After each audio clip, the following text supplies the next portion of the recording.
Hello and welcome to part 2 of making a laser tank in VCK for Dungeons and Dragons. In the first episode, we added steel structure components to the tank framework, and today we are going to add the laser turret. Yeah! Right, so let's have a look at the laser component.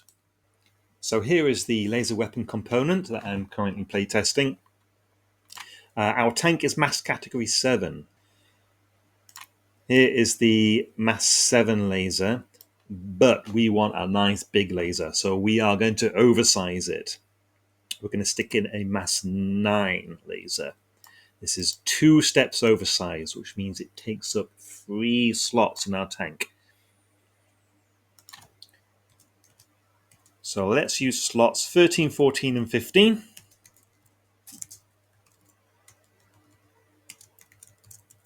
Laser. But there's some adjustments we need to make. So that would be a 60 megajoule laser. We want to stick it in a turret. By default, the laser just sticks in one direction, like a tank destroyer. We want a rotating turret. So under mount options, we have turret, which reduces the rating by 1 step. And we're going to put on improved stabilizer as well. In almost all cases, when a vehicle is moving around, it will have disadvantage on its attack rolls. But if we put in an improved stabilizer, that negates that. So we're going to reduce the rating by 2 steps. So it will be a 20 megajoule laser.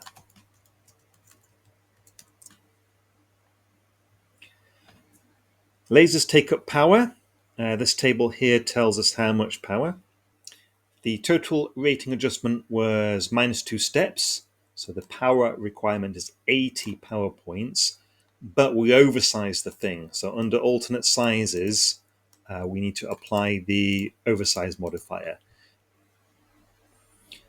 This is in the core VCK rules. We oversized it by 2 steps.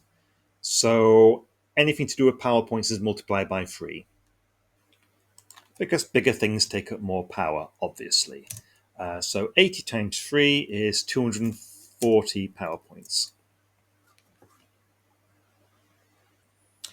And the cost of this laser, it's a mass 9 laser, so that is 120,000 gold coins.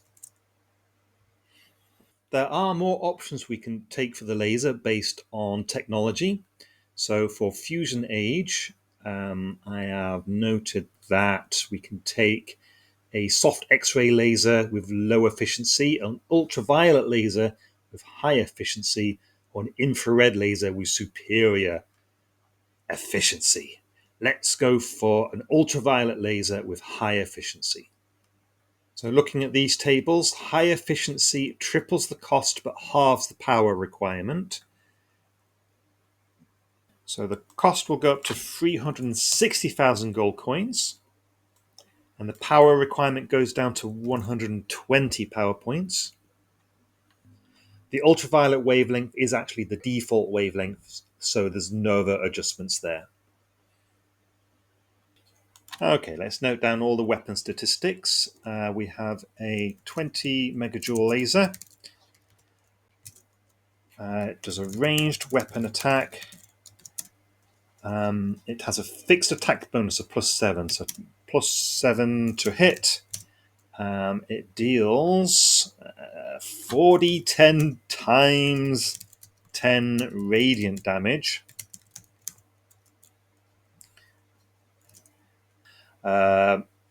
It's got short range of 3,000 feet and a long range of 9,000 feet.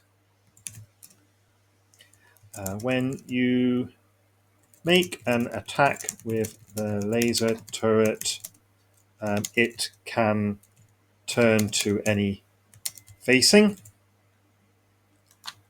So that's the turret.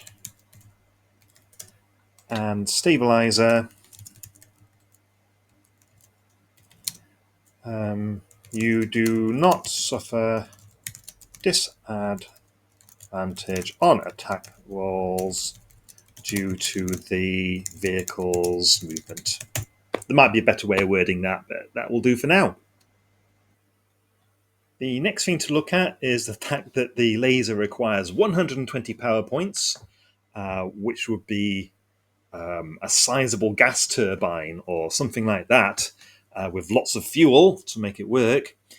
But we are going to use an ultracapacitor. So an ultracapacitor is like a battery that has a high power output and then can recharge slowly over time from another power source. Ultracapacitors are rated for the number of activations they have. So for a laser, this would be an attack. We want a 120 power point ultracapacitor. So for a futuristic version, that would give 10 attacks before the capacitor is out of power. Let's stick one in. We'll put it on slot 15.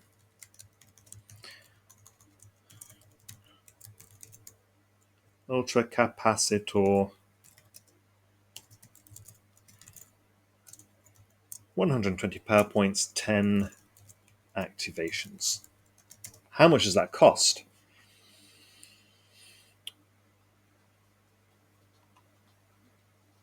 So for our Mass 7 tank, that's going to cost 60,000 gold coins. There is an option here for technology: dense, hyperdense, super dense, and ultra dense. Let's see what is appropriate for the fusion age.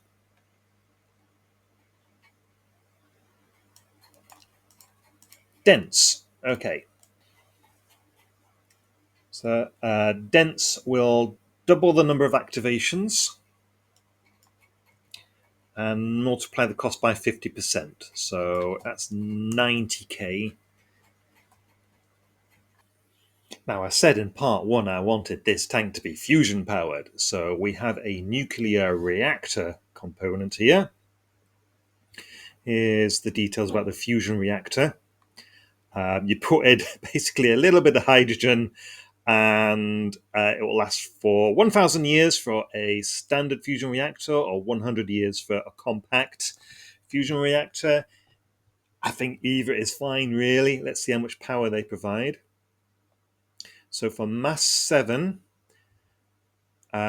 just a standard fusion reactor is not available at this mass, so it's going to have to be a compact fusion, and a compact fusion reactor will provide 5 power points. Let's whack it in. Provides 5 power points. How much does it cost? So Mass 7 compact fusion, 120,000 gold coins. So all this fusion power, what does it mean for our ultracapacitor? Well, there's a table here that shows how quickly an ultracapacitor recharges. And for a dense ultracapacitor, if 1 power point is allocated, it recharges all the activations in 40 minutes, which is what I've noted here. Now, with 5 power points, some of that does need to go towards the transmission and the tank treads, but were the tank just to sit still and have all the power allocated to the ultracapacitor, we can work out how quickly it would recharge each activation. So if 40 minutes is what it takes for 1 power point, for 5 power points, we just divide that by 5. So it takes 8 minutes to recharge 20 activations. And then, as long as you know how to multiply and divide, you can cut this up any way you like. For example, you could work it out as how many activations you recharge in 1 minute, which in this case would be 2.5, which is a little awkward perhaps. You could round that down to 2. On the right hand side here, you can see how the template is filling out. We've actually only got 5 slots left: 5, 6, 7, 17, and 18.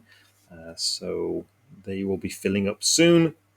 and the running cost is 2,145,000 gold pieces, which in modern day dollars is about $49 million.